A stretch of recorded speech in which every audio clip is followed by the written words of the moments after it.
Inspector Tayay Lakle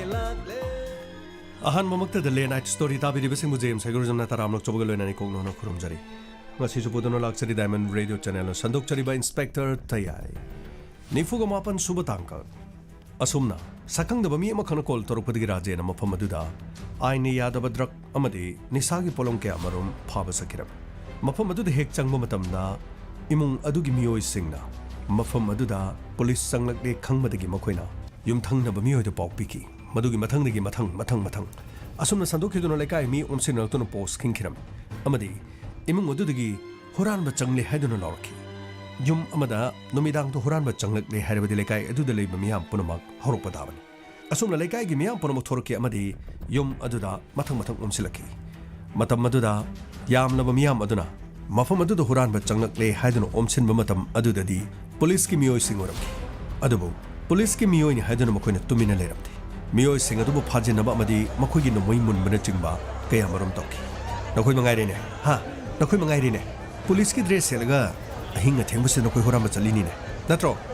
ahing sidena koi horama chali natro numidangi matam sidena koi horama chali natraba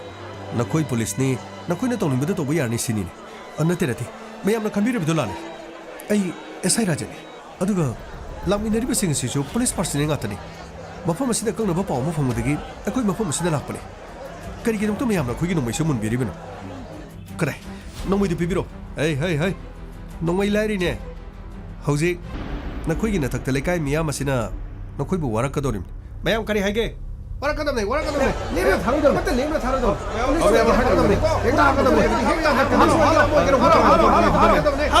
halo mayam lemna tharudo ne amutu ngai bigo ge do boge akoi police ne habasi adona thajabi drisi kari gino khangene police ki dress seselaga numidang asida huran ba chali base masing khangdraban amuba dress set pa mai de pi amuba khanjalaga huran ba chali habase miyam poromon ngana duna leru kari su kanda wani se nakoi kari gi mom homis huran ba changkibino lekai miyam sida seng hayo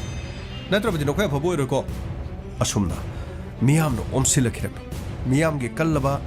omsilaliba miyam sing aduna police na hari bo wafum sing adu kari gum amata thajti amta ga bikoi ma makoi sing ase ai khutpe na modo phogi ki khara hangmalabani police sing check tawre paisa lawi ama tawre paisa lawi makoi na senja thumja da aswam na chobisi ge gino miyam ge punchi ngangna ba madi miyam ge lan ngangna ba leibo makoi na onsin da miyam de ge makoi na paisa lori bane ai ne masigi police sing ja mato phudo biadi masigi police sing je ikhutpe na mokto phogi ngakwa ko itoba stelle riba police ki kangu sina nangoda hara phuruk phalai khirabo tajo madugi wanate makhoina phugera makhoina check togera police saibasti chamana bane makhoi se phurugane tap taba makhi phurugo warakadamane miyamna police pu phudunu ware harabadi lehoriba police ataisu makhoi so gyan thaga dori bane makhoi se khutche ta pen ta phugi abdaga ko nachin khongro hurana changakpa hurana abdaga ko ki doge sinokse akoi police ne habasi kari gi lokoi na thajabi dribno thajadraga inspector taydu kolom ta tumjiki aduga akoi police ne habdo akoi uchagi kari go makoi na lana bataragadi miyam pibi badan dido akoi lokjagi ba kari gi inspector tay ha inspector tay na kari togdino mafam masida huran mana koi masen manaraga ahing asida numidang asida yum asida nokoi na kari mata paupi dana changaga nokoi hana paupi adro ha nokoi hana paupi adro ba nokoi to court ke che bro ai mayam makoi sing ase huran manga tari mayam chongdana ta phuga dabani hello mayam abtu ga biko mayam abtu ga biko da ai koi police ne hadaje kani ki thaja bidri no hai nachin du khongro asumna teliba miyam aduna makoi bu leptana phukiram amaromda inspector tayai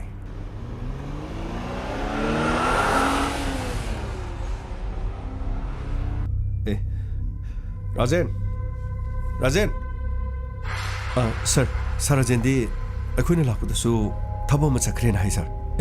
Santosh nangdi karam khan laiba sir Rahul du gen tabadagi ngasidi mafam sida labani sir kaino haisibo madi gadai Sir, I still lazy. Rahul. Sir, I nangi pau tabadi am nungai kidi. Adubu, I ti mata madu da jail libanina. Karigum mata sunangi da mata mateng pang bangam kidi. Adubu, ngasi na tek ta kaiti na mafam sida lakko se. Masti gena nungai ba later. Sir, ngasi di mafam sida sargi mang da lepto na sargi tungin jaba phangjaga dori bese. Masi gi da makti am nungai ba phawi sir. Rahul, mioi ba haibagi mai thongse gi ade am kharban. Ekhoina khalubana ma nang no oiramana ma. Adubu, ai sinangi pau de am loitar. Anyway, akhoi wari ko na sanase. Rajen na sakiba mission dugi matang da no khoi da pau piro ko libro. Sir, akhoi chuma phom sida lak pada stations de leriba personnel sing na tamani. Gari amaga loina na makhoi thokhi ai. Dudi Santos. Makhoi ne sakiba du garai de kari ne habadu no khoi karim da khangdrobo. Sir, akhoi sa thena jaudre. Adudi hojik tariba pungsiga haredi modi kari to boler jan. No khoi phone toroga hangdro. Sir, sarla aga hangsirana. Pare. I call torgom thangi ko. Phone si ring king edubo. Phone si di pai dini. Sir, gari toropagi ta ta bugo mo masu ai sir. Ai amuk tangi yengi. Phone si pai de. Kari gino phone si pai drisna. Chali ba thabak tu kari no. Aduga kadai dona haibadu di report ma torma di phaidena. Pare dubu Mukhoina lakpo ngai thare. Rahul, hojiti nangi na sa kari no ngai ta balai dige. Sir, ai karim to leizedre. Hojiti am no ngai re sir. Yamna fare Rahul. Mafam asida leiba nupi macha ni ge punsi hanjin na nangna. Makhoi gi punsi bugan bi ki bedo. Madu nangi khwaidi gi phaba thaba man. Aduga Rahul. Mi gi punsi kanana na bagi dama. Na sa gi thawai khobak tha haptun hona bai base. Masidi yamna tangma thabam.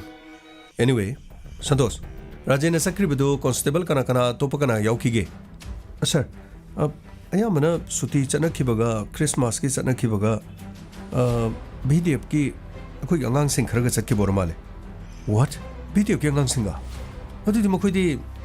khujukulai di. Sir, khujukulai di loina paigi. Atopa police personnel sing yauk dobro.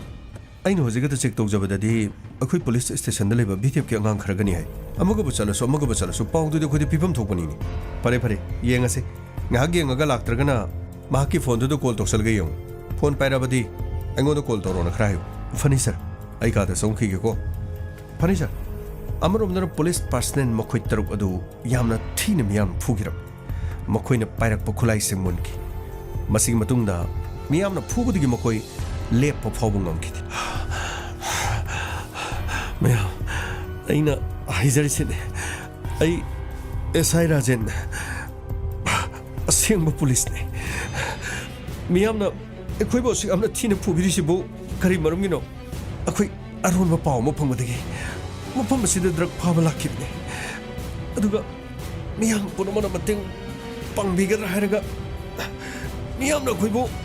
a subtina publishable. Hey, Puga the Waline, Nashana Liliba. Piruan charon chingase na sigi piruan gache oi chiga gedam police ki dress ngana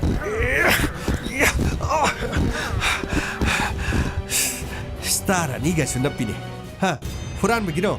sine gari ani huran begi star ro namai du de tin sisa gadam ni ne huran ba police ki dress se laga miam degi sel khaiba lupa tara ni beda hoi na koi policing ase na khoi ana hat kadam ni ne lamdam masida chumba sing do ke harbadi na khoi ko bacha ana hat kadam ni na khoi na thamoi singadi kari gi lamdam masida huram le ge doribino ha na khoi na thamoi singadi lamdam masida kari gi drug yon le ge doribino na khoi na thamoi singdaba aduga na khoi ma sen lok tunarga na khoi na tongning ma tawba ke samatang pan me di ayo me kari me is na khoi mangare ne police station da amta hiune police station amada Micham na kari gumba case ma file to bala kuma tamda na koi ayo na lori ba pesa si kari gino ha na koi ayo oi baduno lori ba pesa si kari gino ba karamba article gi karamba ekta karamba india gi law da police ki karamba law da karamba page da ayo na micham da gi pesa lo da bane si yauge ayo amana micham da gi pesa lo hai ba si yaubra ba na chin do khubun hai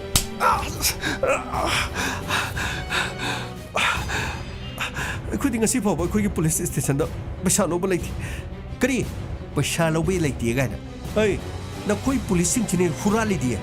ꯃꯤꯆꯝ ꯑꯩꯈꯣꯏꯅ ꯈꯤꯇꯪ ꯇꯧꯔꯨꯕꯗꯤ ꯏꯁ ꯑꯗꯨ ꯇꯧꯔꯦ ꯑꯗꯥ ꯇꯧꯔꯦ ꯍꯥ ꯑꯗꯨ ꯇꯧꯔꯦ ꯅꯈꯣꯏꯅ ꯐꯥꯕ ꯅꯈꯣꯏꯅ ꯃꯤꯌꯥꯝꯗꯒꯤ ꯐꯣꯡꯅ ꯁꯦꯜ ꯂꯧꯕꯗꯤ ꯅꯈꯣꯏꯗꯤ ꯀꯅꯥꯅ ꯐꯥꯗꯣꯔꯤ नखोई कनाना फादोरगे नचा पाइरो वसक नम्द्रो मणिपुर की लेरिबा हेक करम्बा पुलिस स्टेशन दा आयो ओरिबा सिंगना मिचमगी लाकपा केस ता पैसा लौदे हाइबछि करम्बा पुलिस ना हाइबा ngमगदगे नचिन थिबा नखोई चिद फुर फदोनिने हे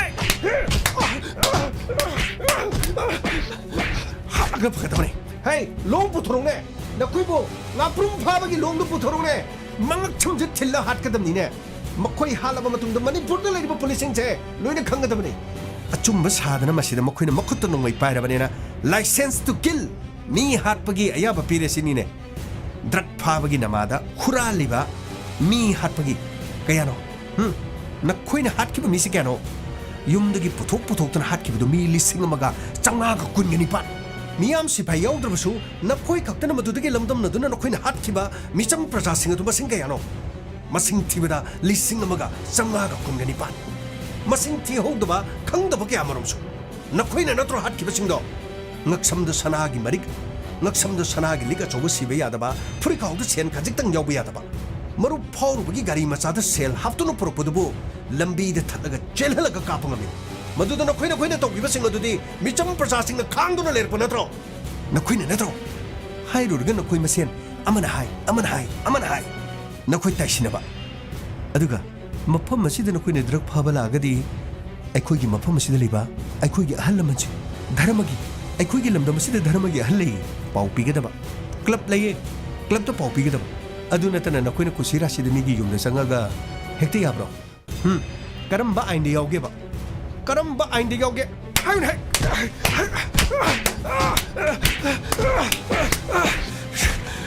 मयाम नेरो फु मखोइ सिंगा से फुगदबा मखोइ से फुरगा हालगा अतोप स्टेशन द लेरिबो पुलिसिंग दो मदुनो परातम गदबन हुरान बसा लंबी द पैसा नीबा गाड़ी द उखर पुरपुद पैसा खर लोबा लंबी द थलग पैसा नीर साबा हाय नखोइना चुब चलगा द प्रजाना चुब चकदबनीने नखोइना हुरान बगी लिचत चतपर नी बगी हिनबी नखोइना याय खंग गाड़ी खुदमक तक नी दन लुपा तरा नीबा कैसु नत बगी मकिसु गाड़ी द पोचे खर पुरपुगिसु लंबी द खाम द नीरिबु सिंगदुबु करम्बा पुलिस की चेना करम्बा आर्टिकल द पैसा लो हाइबे यावगेने हा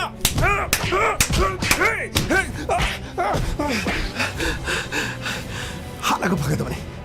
पुनमक्सिंग से ओम सिलगने पेट्रोल हिजल गमै थागदब फुबया फुगदबने मखोइसु रूल यामना सेम हिदाइने अखोइना खामो हाइबनी मखोइना खामो हाइबे यादबदगी खुद हलगा नोमैना कापकबदगी खामो यादबदगी अखोइना खुद हनबदगी मखोइ मफम अदुदे सिखिबनी हा सिनत्रो मखोइना हाइबदो सिनत्रो मया माने अदु लाक्तने मखोइगी जनबिने मदु मखोइगी जनबिने असेंगमनी खंगदे सेंगदबनी खंगदे मखोइदगी फारकपा नोमै अमनबा कंट्री मेटो मखुतु पाहिनगदोरी अदुगा नोमैदो असीबदुगी मखुतु नोमैदो पाहिनगदोरीबनी तो फोटो मकाकन अदुगा नोमै सिना खोइदे कापकदगी अखोइना खुद हला कापदगी सिबनी मखोइ आइनाम सिमदैने अदुरबदि खोइ खुनसिदा लेरिबा मियाम पुरमना अमत्तो ओइना खोइ चपाना लेबिनसि अखोइना हारिबसिनी मसिदा कनागुमनाने वहाई कारण तादना पुलिस पाउ पीब तारगदी युमदो तुम नमै थागनी लेकाय असिदगी ताथुगनी अमुक खना अखोइगी कम्युनिटीज द तिमसिया लेकाय असिदा लेबिया सोशल बॉयकॉट तोगनी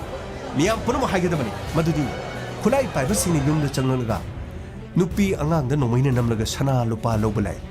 मदुदगी इमुंग अदुदगी अंगांग अमना चेंथोरकलगा मियाम द पाउ तमदगी लेकाय मियाम न फुबदगी पुलिस पर्सनल तरुक सिरे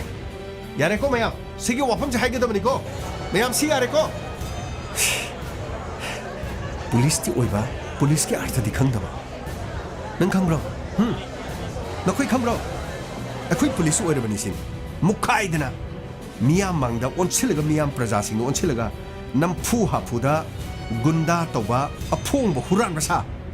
लेमजों ने नखोइ लेमुने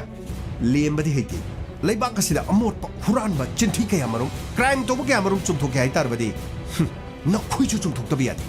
मिचम मखोइना सोइबदना अखोइबु दंदी पिबा नखोइ पुलिसना सोरबदी कनाना नखोइगी नथक्ता दंदी पिगदोरिगे ꯀꯅꯥꯅ ꯅꯈꯣꯏꯒꯤ ꯅꯊꯛꯇ ꯗꯟꯗꯤ ꯄꯤꯒꯗꯧꯔꯤꯒꯦꯕ ꯏꯌꯥꯝꯕ ꯍꯧꯖꯤꯛ ꯃꯈꯣꯏꯁꯦ ꯀꯩꯗꯧꯕ ꯇꯥꯒꯦ ꯏꯌꯥꯝꯕ ꯑꯝꯇ ꯉꯥꯏꯈꯣ ꯑꯩꯈꯣꯏꯅ ꯃꯈꯣꯏꯕꯨ ꯗꯟꯗꯤ ꯄꯤꯔꯕꯁꯨ ꯑꯩꯈꯣꯏ ꯂꯩꯀꯥꯏꯁꯤꯒꯤ ꯑꯣꯏꯕ ꯋꯥꯔꯤ ꯑꯃ ꯂꯧꯔꯒ ꯗꯟꯗꯤ ꯄꯤꯅꯕ ꯍꯣꯠꯅꯁꯤ ꯍꯧꯖꯤꯛ ꯑꯩꯈꯣꯏ ꯃꯌꯥꯝ ꯆꯪꯗꯅ ꯐꯨꯕꯒꯤ ꯑꯃꯠꯇ ꯂꯦꯡꯕ ꯉꯝꯗ꯭ꯔꯦ ꯂꯩꯀꯥꯏꯁꯤꯗ ꯂꯩꯔꯤꯕ ꯃꯤꯌꯥꯝ ꯄꯨꯝꯅꯃꯛꯅ ꯃꯁꯤꯒꯤ ꯊꯧꯗꯣꯛ ꯑꯁꯤ ꯑꯩꯈꯣꯏ ꯃꯌꯥꯝ ꯄꯨꯟꯅ ꯇꯧꯕꯅꯤ ꯍꯥꯏꯕ ꯃꯗꯨ ꯆꯞ ꯃꯥꯟꯅ ꯂꯦꯞꯀꯗꯕꯅꯤ ꯃꯁꯤꯒꯤ ꯃꯇꯨꯡꯗ ꯄꯨꯂꯤꯁꯀꯤ ꯇꯤꯝ ꯂꯥꯛꯀꯅꯤ इन्वेस्टिगेशन तौखलगनी लेकाई की मियामदा वहांग अमम हांकनी मदुदा लेकाई स्टे लेबा मीना अखोइदि खंगदे अइना तौबनी माना तौबनी हाइदना मिंग अमम हाइरकपा तारगदि लेकाई स्टे लेरिबा पाउ तमीबा मीदो सोशल बॉयकॉट नसागे ले होरिबा लन थुम इंखोल पुनमक खुन्ना सिना मटकन करिगो मखोइना लेबलिबा ngasi gi wareba sidagi nasana aningba pa madu police ta haiba targadi madugi awa phamda tabado nasana madugi daita logadam लेकाई stay लेरिबा मियाम पुनमक लोइना खंबियो अखोइना हाइरिबसे police हाइबसे मालेम गी ओइना ख्वाइदगी फजखरबा मियाम गी लन अमदि मियाम गी पुचिबु ngangnabagi दबंग लेरिबनी अदुगो रियंबियो कनम लेबाकते चनबगे अदोम अमेरिका दा चपियो अदोम चाइना दा चपियो अदोम जापान दा चपियो अदोम सिंगापुर दा चपियो लंबी दा पुलिस ना गाड़ी खामगा पैसा निबसे कनम लेबाकते योगे कनम लेबाकते योगेबा लेबा असे dry state लाउथोरिबा you थकपे Yadav लेबांगनी अदुबो Manipur ना करिगिदम तानी सुबा यू थकपे लेबाक तारी मसी मखोइने थबक सेना तोबगिरा हाइरुरगा मियामना कोऑपरेशन पीदी मियामना ड्रग ललोली बके आदुदि करम मतमदा अहक पचेरक पीखरबगे ngasi phakini hayeng thadokini ngasi phakini lupa crore kaya aduga tha kharagi matungda thadokibadro asumba sengma sadna aikoi ge lekai sikal to drug lol sibo manipur gi mafam ka drug lol beleri makoi di thimbangam de mafam asidana makoi ne piu haiba sel piu ya dabagi khara swai de tongjoba sing aduda kak toro makoi ne phaba laibini makoi sing asi makuse bakak thalaga thakhi gadamne mayam kari haige mayam yaning dabro ma'am हम तो गायबी को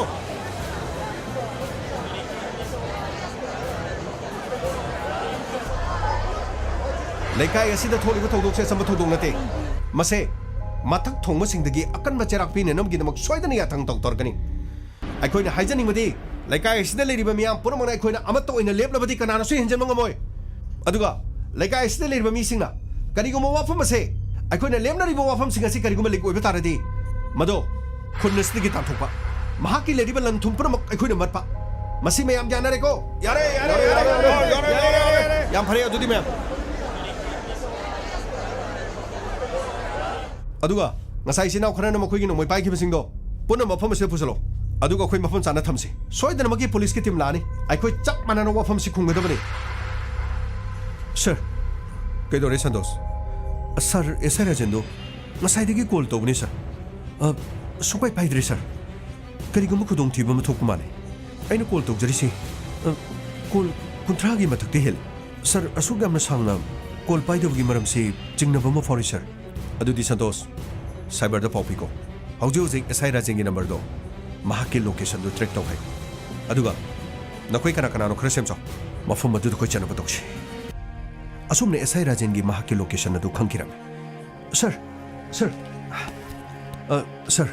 राजेंगी मफम दु खंजरी अदुदि अखोइ गाड़ी थौदोनो बतौसि खर तुनो मफम दु चनबा तौसि आई नखोइ कना लै गाड़ी दु थौदोनो बतौ सर गाड़ी ले जरी सर संतोष चनबा तौसि सर राहुल नंदी स्टेशन सिदा लेरमो ngarang na handa so ubani na potha to na dum layo sir ai shum mafam du lak chaki sir ai karim ta tugdi sir rahul nang potha do na layo sir ai lak chaki sir ai kar sto di sir rahul it's an order ngarang na handa so pon pharak tangari nang potha ra galeramo aruba mission ate akhoi yam thuno lakani sir ai thamoi da chingna ba ma phawba lai sir ऐसी हो जगह sir I वो मफम मदु तो पुबियो sir ओह राहुल अखोइ वांग नंग बगी मतम नतिनी नंग नसाजु फगलक पदंगारी स्टेशन असे संगदुन लेरमो सर आई वो मफम मदु तो पुबियो sir oh my god Rahul अस फरे से काखलो गाड़ी थोनो बतो फरे सर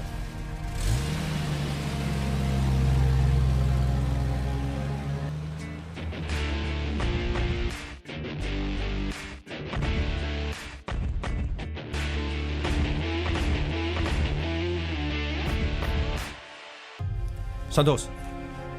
로케이션ꯗꯨꯒꯤ ꯃꯇꯨꯡ ꯏꯟꯅꯗꯤ ꯑꯩꯈꯣꯏꯁꯤ ꯌꯧꯁꯜꯂꯦ ꯑꯗꯨꯕꯨ ꯃꯐꯝꯁꯤ ꯏꯟꯇꯔꯅꯦꯠꯁꯤ ꯈꯔ ꯅꯨꯡꯉꯥꯏꯕ ꯋꯥꯠꯂꯦ ꯂꯣꯀꯦꯁꯟꯁꯤ ꯏꯆꯦꯟ ꯆꯦꯟꯅꯔꯦ ꯁꯥꯔ ꯉꯁꯥꯏꯗꯤ ꯊꯣꯡ ꯑꯃꯒꯤ ꯃꯅꯥꯛꯇ ꯃꯍꯥꯛꯀꯤ ꯂꯣꯀꯦꯁꯟ ꯑꯣꯏꯈꯤꯕꯅꯤ ꯊꯣꯡꯗꯨꯗꯤ ꯌꯧꯗ꯭ꯔꯤ ꯁꯥꯔ ꯁꯤꯗꯒꯤ ꯈꯤꯇꯪ ꯆꯠꯂꯒ ꯊꯣꯡ ꯑꯃꯗꯤ ꯂꯩꯕꯅꯤ ꯐꯔꯦ ꯑꯗꯨꯗꯤ ꯑꯩꯈꯣꯏ ꯃꯐꯝꯗꯨ ꯌꯧꯅ ꯊꯧꯖꯜꯂꯁꯤ ꯑꯁꯨꯝꯅ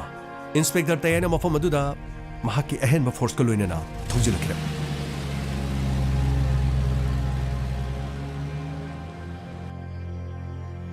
ꯃꯁꯤꯒꯤ ꯃꯇꯨꯡꯗ ꯊꯣꯡ ꯑꯗꯨꯒꯤ ꯃꯅꯥꯛ ꯌꯧꯁꯜꯂꯛꯈꯤ ꯑꯃꯗꯤ ꯑꯣꯏꯔꯣꯝ ꯊꯪꯕ ꯁꯔꯨꯛ ꯑꯗꯨꯗ ꯂꯩꯀꯥꯏꯒꯤ ꯃꯤꯌꯥꯝ ꯈꯨꯠꯇ ꯃꯩꯔꯥ ꯑꯃꯗꯤ ꯆꯩ ꯄꯥꯏꯗꯨꯅ ꯃꯤꯌꯥꯝ ꯄꯨꯝꯅꯃꯛ ꯂꯩꯔꯝꯈꯤ ꯃꯇꯝ ꯑꯗꯨꯗ ꯏꯟꯁꯄꯦꯛꯇꯔ ꯇꯌꯥꯏ ꯌꯧꯁꯤꯟꯈꯤ ꯃꯌꯥꯝ ꯁꯤꯗ ꯀꯔꯤ ꯊꯣꯛꯒꯦ ꯃꯤꯌꯥꯝ ꯑꯣꯝꯖꯟꯅꯕꯤꯁꯤ ꯀꯔꯤꯒꯤꯅꯣ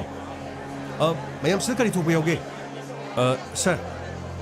ꯄꯨꯂꯤꯁꯀꯤ ꯗ꯭ꯔꯦꯁ ꯁꯦꯠꯆꯤꯜꯂꯒ ꯂꯩꯀꯥꯏꯁꯤꯗ ꯍꯨꯔꯥꯟꯕ ꯆꯪꯉꯛꯄꯗꯒꯤ ꯃꯤꯌꯥꯝꯅ ꯐꯥꯔꯒ ꯁꯥꯔ ꯃꯈꯣꯏꯕꯨ ꯋꯥꯔꯛꯑꯝꯕꯅꯤ ꯀꯔꯤ ꯄꯨꯂꯤꯁꯀꯤ ꯗ꯭ꯔꯦꯁ ꯁꯦꯠꯄ ꯃꯈꯣꯏꯗꯤ ꯀꯗꯥꯏ ꯁꯥꯔ ꯃꯈꯣꯏ ꯑꯌꯥꯝꯕ ꯃꯤꯌꯥꯝꯅ ꯐꯨꯕꯗꯒꯤ ꯑꯃꯠꯇ ꯍꯧꯒꯠꯄ ꯉꯝꯗ꯭ꯔꯦ ꯁꯤꯕ ꯅꯥꯕ ꯌꯥꯎꯔꯝꯗꯧ ꯃꯥꯜꯂꯦ ꯀꯔꯤ ꯁꯟꯇꯣꯁ ꯁꯥꯔ ꯔꯥꯍꯨꯜ ꯁꯥꯔ ꯆꯪꯁꯤꯜꯂꯣ ꯑꯃꯨꯛꯇ ꯌꯦꯡꯉꯨ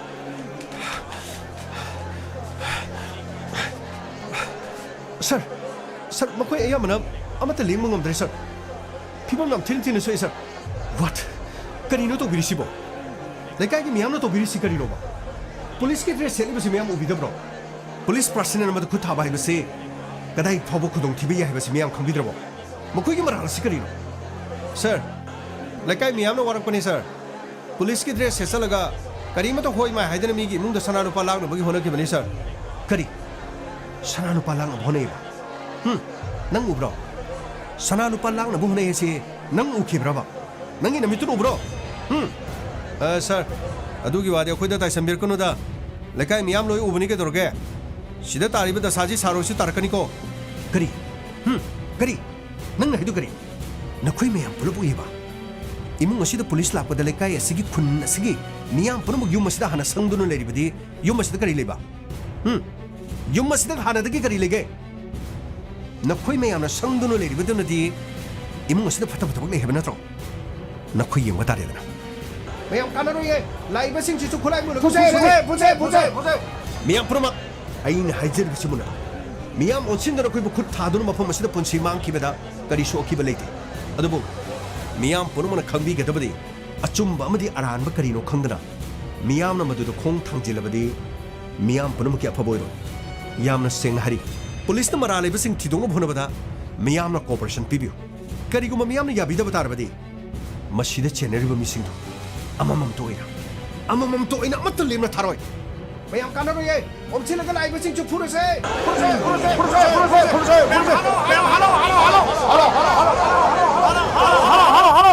Santos, Rahul, sir, all troops, yes sir. Matak blank fire to. Hoy sir.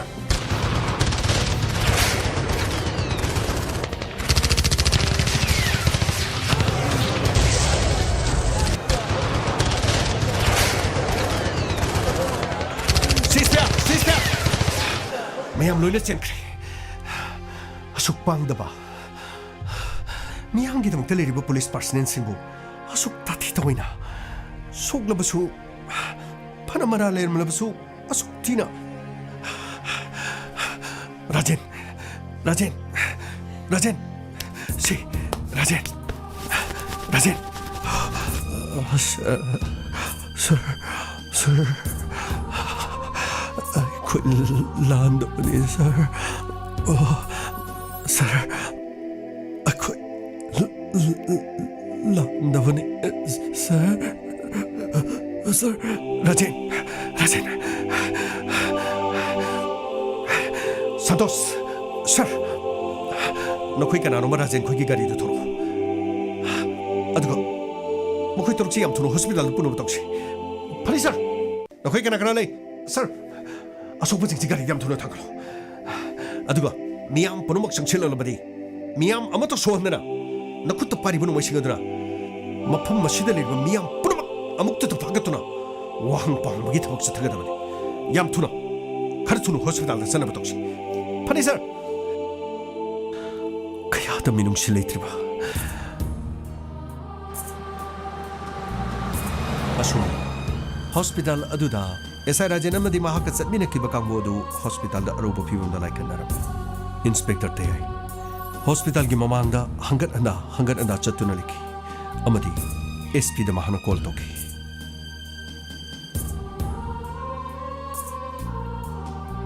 Sir Inspector Tayai karino ne atheng mahing sida call torisibo Sir tangai phadana paw makhak tamjaning badagi kari pawno Sir SI Rajan amadi mahak chatmina kiba video ki angang singa yauna aini yada bo polom sing phaba chatpada mafam adu deliver praja miyamna mokhubi yamna thina phurukre hojig mokhoi hospital sir siba musung changbagi lamphamda mokhoi hojig lanthingna ri sir Inspector Tayai nangna leiba mafam sibu asigu mongak da thoi sibu karino ne amada transfer tawi yade nangbu sigumba thawduk si adamak tawraga nungaibra nangbu sir thawduk asidi aigi media makhada chatkiba madinati sir oh adudi nangna garai leba sir ngasidigi chahi taragi mamangda masama ki nupi bo hal e haiduna maral season biduna hojik tu sachi wajel da leri bukula mahaki nupi gi mi hat adugi matangda achumba thidawno honabada tasen makula hariba mi du maral leitaba mi amani habase mayek sena khang madugi damak ai chacharubani aina halakwa matamda SI Rajan station da leiramdabani sir oh nang sunangi duty nang na poliba jurisdiction adu hendoktana mi ge toba jurisdiction jaga sing da changa ga kadai da case leiba ge na koi thi leiri bro ha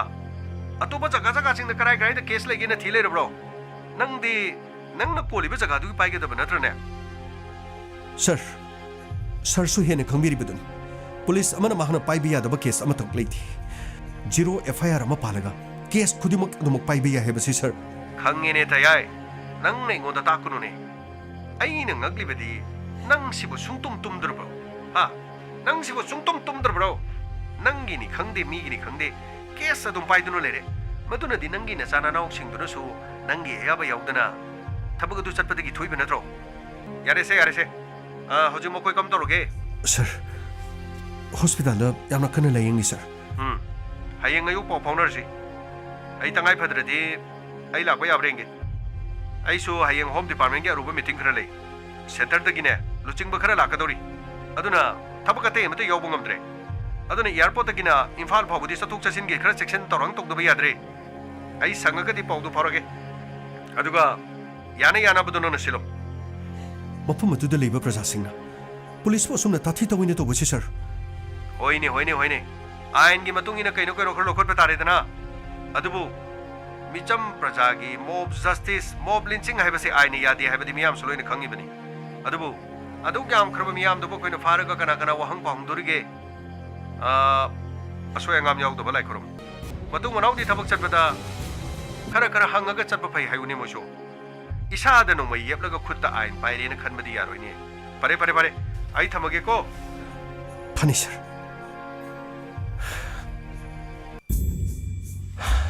Masini laibak asida chatnariba niyom niti punama karamba matamda laibak asida amot punamak sengdokpa ngamnadar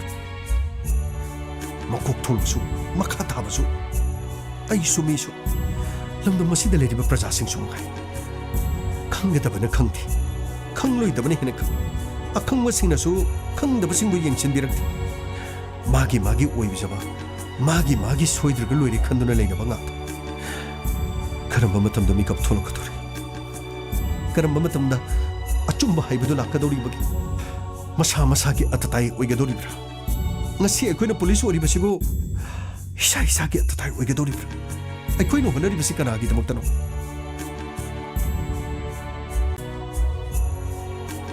sir ngahtang gari da pothabi kedra sir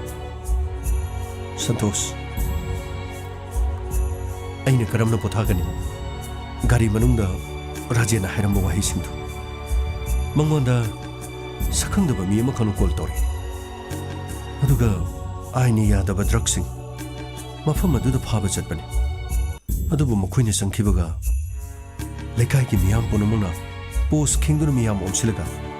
huran changli haiduna lekai miyamna lauraga makhoiba thina phuruga thadorokiba sir lamdam adu de lerbe miyam ponamaki mafamda ꯃꯇꯧ ꯀꯔꯝꯅ ꯗꯟꯗꯤ ꯄꯤꯒꯗꯒꯦ ꯁꯟꯇꯣꯁ ꯃꯤꯌꯥꯝ ꯄꯨꯝꯅꯃꯛ ꯑꯗꯣ ꯑꯃꯃꯝꯇ ꯑꯣꯏꯅ ꯐꯥꯔꯒ ꯋꯥꯍꯪ ꯄꯥꯎꯍꯪꯕ ꯇꯥꯕꯅꯤ ꯑꯗꯨꯕꯨ ꯑꯩꯒꯤ ꯄꯨꯛꯅꯤꯡꯗ ꯆꯤꯡꯅꯕ ꯑꯃꯗꯤ ꯂꯩꯔꯤ ꯁꯟꯇꯣꯁ ꯁꯔ ꯀꯔꯤ ꯆꯤꯡꯅꯕꯅꯣ ꯁꯔ ꯁꯟꯇꯣꯁ ꯂꯝꯗꯝ ꯑꯗꯨꯗ ꯂꯩꯔꯤꯕ ꯃꯤꯌꯥꯝ ꯄꯨꯝꯅꯃꯛꯀꯤ ꯂꯨꯆꯤꯡꯕ MLA ꯑꯃ ꯁꯣꯏꯗꯅ ꯂꯩꯔꯝꯒꯅꯤ ꯁꯔꯀꯥꯔ ꯄꯥꯏꯕ ꯌꯥꯎꯔꯒꯅ ꯃꯟꯇ꯭ꯔꯤ ꯃꯟꯗꯣꯜ ꯑꯣꯏꯔꯝꯒꯅꯤ ꯃꯍꯥꯛꯀꯤ ꯄ꯭ꯔꯖꯥꯁꯤꯡꯕꯨ ꯁꯣꯛꯀꯅꯤ ꯍꯥꯏꯗꯨꯅ ꯁꯣꯏꯗꯅꯃꯛꯀꯤ ꯑꯆꯧꯕꯒꯤ ꯄ꯭ꯔꯦꯁꯔ ꯄꯤꯁꯜꯂꯒ ꯂꯝꯗꯝ ꯑꯗꯨꯒꯤ ꯃꯤꯌꯥꯝ ꯄꯨꯝꯅꯃꯛꯇ ꯋꯥꯍꯪ ꯄꯥꯎꯍꯪꯕꯗ ꯑꯄꯟꯕ ꯁꯣꯏꯗꯅ ꯄꯤꯔꯛꯀꯅꯤ ꯑꯆꯨꯝꯕꯅꯤ ꯁꯔ ꯁꯣꯏꯗꯅ ꯃꯀꯣꯛ ꯊꯣꯡꯕꯁꯤꯡꯅ ꯃꯍꯥꯛꯀꯤ ꯄ꯭ꯔꯖꯥꯁꯤꯡꯒꯤꯗꯃꯛ ꯁꯣꯏꯗꯅꯃꯛꯀꯤ ꯍꯥꯏꯔꯛꯀꯗꯕ ꯃꯥꯜꯂꯤ ꯁꯔ ꯁꯟꯇꯣꯁ ꯃꯗꯨꯗꯤ ꯁꯣꯏꯗ꯭ꯔꯕꯅꯤ ꯃꯤꯌꯥꯝꯅ ꯚꯣꯠ ꯄꯤꯕꯗꯒꯤ ꯑꯁꯤꯒꯨꯝꯕ ꯂꯨꯆꯤꯡꯕꯁꯤꯡ ꯑꯁꯤꯅ ꯚꯣꯠ ꯀꯥꯏ ꯃꯤꯌꯥꯝꯅꯗꯤ ꯈꯪꯖꯗꯦ ꯑꯗꯨꯒ ꯃꯈꯣꯏꯅ ꯚꯣꯠ ꯀꯥꯈ꯭ꯔꯕ ꯃꯇꯨꯡꯗ ꯃꯤꯌꯥꯝꯒꯤ ꯃꯊꯛꯇ ꯇꯣꯡꯗꯨꯅ ꯃꯈꯣꯏꯅ ꯑꯆꯧꯕ ꯑꯣꯏꯗꯨꯅ ꯂꯩ ꯃꯤꯌꯥꯝꯅ ꯍꯦꯛ ꯍꯦꯛ ꯀꯧꯊꯣꯛꯏ ꯇꯣꯟꯅ ꯍꯤꯡꯂꯤꯕ ꯃꯤꯌꯥꯝ ꯄꯨꯝꯅꯃꯛꯅ ꯃꯈꯣꯏꯅ ꯄꯤꯈꯤꯕ ꯚꯣꯠ ꯑꯗꯨꯅ ꯑꯆꯧ ꯑꯁꯥꯡꯁꯤꯡ ꯑꯁꯤꯅ ꯑꯩꯈꯣꯏꯒꯤ ꯏꯊꯛ ꯊꯣꯡꯗꯨꯅ ꯑꯆꯧ ꯑꯁꯥꯡ ꯑꯣꯏꯈꯤꯕꯅꯤ ꯍꯥꯏꯕꯁꯤ ꯃꯤꯌꯥꯝ ꯄꯨꯝꯅꯃꯛꯇꯤ ꯂꯣꯏꯅ ꯀꯧ ꯑꯗꯨꯒ ꯁꯟꯇꯣꯁ ꯍꯟꯗꯛꯀꯤ ꯃꯇꯥꯡ ꯑꯁꯤꯗ ꯑꯆꯧꯕ ꯄꯔꯥ ꯑꯃ ꯇꯝꯍꯧꯗ꯭ꯔꯕꯗꯤ ꯑꯩꯈꯣꯏ ꯅꯠꯇ꯭ꯔꯕꯁꯨ ꯑꯩꯈꯣꯏꯒꯤ ꯇꯨꯡꯗ ꯂꯥꯛꯀꯗꯕ ꯄꯨꯂꯤꯁ ꯄꯔꯁꯅꯦꯜ ꯀꯌꯥꯗ ꯑꯃꯗꯤ ꯃꯅꯤꯄꯨꯔꯒꯤ ꯃꯐꯝ ꯇꯣꯉꯥꯟ ꯇꯣꯉꯥꯟꯕ ꯀꯌꯥꯗ ꯂꯩꯔꯤꯕ ꯄꯨꯂꯤꯁ ꯄꯔꯁꯅꯦꯜꯁꯤꯡꯗ ꯉꯁꯤ ꯊꯣꯛꯂꯤꯕ ꯊꯧꯗꯣꯛꯁꯦ ꯁꯣꯏꯗꯅꯃꯛꯀꯤ ꯂꯝꯗꯝꯅꯔꯛꯀꯅꯤ ꯑꯗꯨ ꯂꯝꯗꯝꯅꯔꯛꯂꯕꯗꯤ ꯃꯤꯌꯥꯝ ꯑꯃꯗꯤ ꯄꯨꯂꯤꯁꯀꯤ ꯃꯔꯛꯇ ꯀꯔꯤ ꯑꯐꯕ ꯃꯔꯤ ꯂꯥꯛꯀꯗꯧꯔꯤ ꯈꯟꯗꯨꯅ ꯌꯦꯡꯉꯨ Santosh ngasi ngarang tengari matam amagi mamangda pulis pu miyamna kayam da kiramba kayam tukatchanaramba masi punamak kanagi asoibno haibadudi miyam punamana khangnarwan adubu madugi matam maduda hinglaktaba adubu matamgi yawol matungina police department da thamoi sengjaba masagi mamalaibaki amadi micham praja singidamukta khanba police officer kaya ngasi di thorok madu khakta nate police personnel kaya kathokpaga loinana police department da tabuk changjagi haiduna pareng lepli hojik su yengsini santos hayeng dagi lengana lauthonsi police personnel lising yakhai logani haiduna hayeng hekta notice toksi masa farba inkhalakli bana hakya pareng leptuna lamjen chen nabagi damak krik inaduna lambi da lepkani madu police department bu pam da bagini haigadra police department da thabak tongni magini kathokni magini leibak asibu ngangni magini ngasi su aikhoi lanmi oijage leibak asibu ngaksage miyamgi punsibu ngaksage haiduna masing thingamdrabana hakya marumle adubu santos makhoi gi makhuta lupa lakh 15 leitrabadi police sangmadi yadini ko achumani sir aikhoi sangko matamdudi lupa lakh mari longnabani adubu sir hojikandi lupa lakh 15 santos karamba matamda masigi police ko khanjinabu laiba adu da kari afabu porakadagi santos police te leitaba yaro maramdi miyamu ngakadori basi police ni aso wasangu ngakadori basu police ni lamdam asida ing tappa amadi miyam gi lanthum amadi lamdam asigi miyam gi punsibu ngaknabadi police na tanakana suleiti hoi chumi police department na miyam gi da makatokpaga loina matam punamakta police department ta leriba mipum khudimangna tawi haibadi inspector tayai su police department da leiba moina chamadi aisu yaningno adubu mase karigi da maktano aikhoina semdokpa amakhaktai semdokpa se kadai dege hogani aikhoi praja dege hogani khudong chaba lungna honabadi aikhoi praja singsu masa faraba lamjen yangnaba hai singnaba chongba phanba heiba nisha chadaba singado taseng na makoi bu police khanmadi ngamdene ko taseng ba mapangan kanba lamjen de yangba hai thoi sing thoi ba nisa pusa chadaba sana khona badi ga horokpa afaba miyoi singaduna kariguma lupa amata tingdana police department mathang changlakpa tarabadi police department hena farodobugi maram leibra santos chumi sir changlakliba police personnel punama phattabani haibadi yadi afaba kaya siyaw adubu police ti oiningdaba tolop chaba thaba madi tawningba aduga imung manungna sel namningai lebadagi sel yamna namsilaga police orakpa kaya su yawdabadi nati aduga santos somna tangi lawrak ma khalai jabadu police sangna bagi yon thokraga lupa lakh 13 pi khraga police oina changlaknaga phangni ba tolobaduga ningodagi pusilagli ba sen aduga saningai thaningai kona dabadagi masina maram orga masagi ojaba thiba kya su yorigli achumani sir adurabadi masi punamak singase aso asang khaktan natana leiriba lamda masigi praja miyam su wakhal tadaba yadi ꯑꯩꯒꯤ ꯆꯥ ꯊꯕꯛ ꯐꯪꯂꯔꯣꯏ ꯍꯥꯏꯗꯨꯅ ꯃꯤꯌꯥꯝꯅ ꯄꯩꯁꯥ ꯅꯝꯂꯤꯕꯗꯣ ꯆꯞ ꯃꯥꯟꯅꯅ ꯄꯩꯁꯥ ꯅꯝꯗ꯭ꯔꯕ ꯑꯗꯨꯔꯕꯗꯤ ꯂꯝꯗꯝ ꯑꯁꯤꯗ ꯂꯩꯔꯤꯕ ꯄ꯭ꯔꯖꯥ ꯃꯤꯌꯥꯝꯅꯁꯨ ꯑꯃꯠꯇ ꯑꯣꯏꯅ ꯆꯞ ꯃꯥꯟꯅ ꯂꯦꯞꯃꯤꯟꯅꯔꯒ ꯀꯔꯞꯁꯟꯁꯤꯗꯒꯤ ꯄꯨꯝꯂꯥꯞ ꯂꯥꯞꯊꯣꯛꯈ꯭ꯔꯕꯗꯤ ꯐꯅ ꯌꯥꯝꯅ ꯂꯧꯅꯤꯡꯂꯤꯕꯁꯤꯡ ꯑꯗꯨ ꯃꯈꯣꯏꯅ ꯂꯧꯅꯤꯡꯅꯕꯁꯨ ꯄ꯭ꯔꯖꯥꯅ ꯂꯨꯄꯥ ꯑꯃ ꯐꯥꯎꯕ ꯄꯤꯔꯛꯇ꯭ꯔꯕꯗꯤ ꯀꯔꯤ ꯑꯣꯏꯒꯅꯤ ꯁꯟꯇꯣꯁ ꯁꯔ ꯑꯆꯨꯝꯕꯅꯤ ꯍꯥꯏꯕꯤꯔꯤꯕꯁꯤꯡ ꯁꯔ ꯑꯗꯨꯕꯨ ꯁꯔ ꯃꯇꯝꯁꯤ ꯌꯥꯝꯅ ꯊꯦꯡꯖꯤꯜꯂꯦ ꯁꯔꯁꯨ ꯉꯥꯏꯍꯥꯛꯇꯪ ꯄꯣꯊꯥꯕꯤꯗ꯭ꯔꯒꯗꯤ ꯁꯔ ꯁꯟꯇꯣꯁ ꯅꯈꯣꯏ ꯄꯣꯊꯥꯔꯣ ꯔꯥꯖꯦꯟꯒꯤ ꯄꯤꯛꯂꯤꯕ ꯃꯆꯥꯅꯨꯄꯤ ꯑꯗꯨꯒ ꯃꯍꯥꯛꯀꯤ ꯅꯨꯄꯤ ꯉꯥꯏꯍꯥꯛ ꯂꯩꯔꯗꯤ ꯁꯣꯏꯗꯅ ꯌꯧꯁꯜꯂꯅꯤ ꯃꯈꯣꯏꯅ ꯃꯐꯝ ꯑꯁꯤꯗ ꯑꯃꯨꯛ ꯇꯦꯡꯊꯥꯔꯔꯅꯤ ꯍꯦ ꯇꯥꯏꯕꯪ ꯁꯦꯝꯕ ꯃꯄꯨ ꯁꯣꯛꯂꯤꯕ ꯏꯆꯥꯏꯅꯥꯎꯁꯤꯡꯁꯦ ꯐꯠꯇ ꯅꯨꯡꯗ ꯑꯃꯠꯇ ꯊꯣꯛꯍꯟꯕꯤꯒꯅꯨꯀꯣ ꯑꯁꯨꯝꯅ ꯑꯊꯦꯡꯕꯗ ꯔꯥꯖꯦꯟꯒꯤ ꯅꯨꯄꯤ ꯂꯥꯛꯈꯤ ꯑꯃꯗꯤ ꯍꯣꯁꯄꯤꯇꯥꯜ ꯑꯗꯨꯗ ꯇꯦꯡꯊꯥꯔꯝꯃꯤ ꯁꯣꯛꯂꯤꯕ ꯑꯇꯩ ꯄꯥꯔꯁꯅꯦꯜꯁꯤꯡꯒꯤ ꯏꯃꯨꯡ ꯃꯅꯨꯡ ꯂꯥꯛꯈꯤ ꯍꯣꯁꯄꯤꯇꯥꯜ ꯑꯗꯨꯒꯤ ꯃꯃꯥꯡꯗ ꯏꯟꯁꯄꯦꯛꯇꯔ ꯇꯌꯥꯏꯒꯤ ꯃꯅꯥꯛꯇ ꯆꯪꯁꯤꯟꯗꯨꯅ ꯃꯈꯣꯏꯅ ꯇꯦꯡꯊꯥꯔꯝꯃꯤ ꯑꯃꯔꯣꯝꯗ ꯅꯨꯡꯇꯤꯒꯤ ꯐꯣꯡꯂꯤꯕ ꯄꯥꯎꯆꯦꯁꯤꯡꯗ ꯃꯅꯤꯄꯨꯔ ꯄꯨꯂꯤꯁꯀꯤ ꯑꯈꯟꯅꯕ ꯇꯤꯝ ꯑꯃꯅ ꯃꯌꯥꯏ ꯀꯥꯕ ꯅꯤꯁꯥꯒꯤ ꯄꯣꯠꯂꯝ ꯀꯌꯥ ꯃꯔꯨꯝ ꯂꯩꯔꯦ ꯍꯥꯏꯗꯨꯅ ꯐꯥꯕ ꯆꯪꯂꯨꯕꯗ ꯃꯐꯝ ꯑꯗꯨꯗ ꯂꯩꯔꯝꯕ ꯃꯤꯌꯥꯝ ꯄꯨꯝꯅꯃꯛꯅ ꯍꯨꯔꯥꯟꯕꯅꯤ ꯍꯥꯏꯗꯨꯅ ꯃꯅꯤꯄꯨꯔ ꯄꯨꯂꯤꯁꯀꯤ ꯀꯥꯡꯕꯨꯗ ꯌꯥꯝꯅ ꯊꯤꯅ ꯐꯨꯔꯛꯄꯗꯒꯤ ꯑꯁꯣꯛ ꯑꯄꯟ ꯅꯪꯈ꯭ꯔꯦ ꯑꯇꯣꯞꯄ ꯈꯕꯔꯁꯤꯡꯗꯅ ꯅꯤꯁꯥꯒꯤ ꯄꯣꯠꯂꯝ ꯐꯥꯕ ꯆꯪꯂꯨꯕꯗ ꯃꯤꯌꯥꯝ ꯄꯨꯝꯅꯃꯛꯅ ꯐꯨꯔꯛꯄꯗꯒꯤ ꯃꯀꯣꯛ ꯊꯣꯡꯕ ꯄꯨꯂꯤꯁ ꯑꯣꯐꯤꯁꯔ ꯌꯥꯎꯅ ꯄꯨꯂꯤꯁꯀꯤ ꯃꯤꯑꯣꯏ ꯀꯌꯥ ꯃꯔꯨꯝ ꯁꯣꯛꯈ꯭ꯔꯦ ꯑꯁꯨꯝꯅ ꯄꯥꯎꯆꯦꯁꯤꯡꯗ ꯐꯣꯡꯅꯈꯤꯔꯝꯃꯤ ꯃꯁꯤꯒꯤ ꯃꯇꯨꯡꯗ ꯏꯟꯁꯄꯦꯛꯇꯔ ꯇꯌꯥꯏꯅ ꯍꯣꯁꯄꯤꯇꯥꯜ ꯑꯗꯨꯗ ꯂꯩꯔꯤꯕ ꯗꯣꯛꯇꯔꯒ ꯎꯅꯈꯤꯔꯝꯃꯤ ꯗꯣꯛꯇꯔ ꯑꯅꯥꯕꯒꯤ ꯐꯤꯕꯝꯁꯤꯕꯨ ꯍꯧꯖꯤꯛ ꯐꯥꯎꯕꯗ ꯀꯔꯝꯕ ꯃꯑꯣꯡꯗ ꯂꯩꯔꯕꯒꯦ ꯁꯔ ꯑꯅꯥꯕꯁꯤ ꯊꯣꯏꯗꯣꯛꯄꯗꯤ ꯃꯈꯣꯏ ꯈꯨꯗꯣꯡꯊꯤꯅꯤꯡꯉꯥꯏꯗꯤ ꯑꯣꯏꯗ꯭ꯔꯦ ꯁꯤꯕ ꯅꯥꯕꯃꯛꯇꯤ ꯍꯧꯖꯤꯛꯐꯥꯎꯒꯤꯗꯤ ꯌꯥꯎꯗꯧ ꯃꯥꯟꯗ꯭ꯔꯦ ꯑꯗꯨꯕꯨ ꯃꯈꯣꯏꯒꯤ ꯐꯤꯕꯝꯁꯤ ꯃꯤꯌꯥꯝꯅ ꯌꯥꯝꯅ ꯊꯤꯅ ꯐꯨꯔꯛꯄꯁꯤꯅ ꯃꯔꯝ ꯑꯣꯏꯔꯒ ꯐ꯭ꯔꯦꯛꯆꯔ ꯀꯌꯥ ꯃꯔꯨꯝ ꯌꯥꯎꯔꯤ ꯃꯁꯤ ꯑꯣꯏꯁꯤꯟꯅꯕ ꯍꯣꯠꯅꯕꯗ ꯃꯇꯝ ꯈꯔꯗꯤ ꯆꯪꯂꯅꯤ ꯑꯗꯨꯒ ꯁꯔ ꯃꯌꯥꯝ ꯑꯗꯨꯒꯤ ꯃꯔꯛꯇ ꯑꯦꯁꯥꯏ ꯔꯥꯖꯦꯟꯒꯤ ꯐꯤꯕꯝꯗꯤ ꯈꯔ ꯂꯨꯔꯤ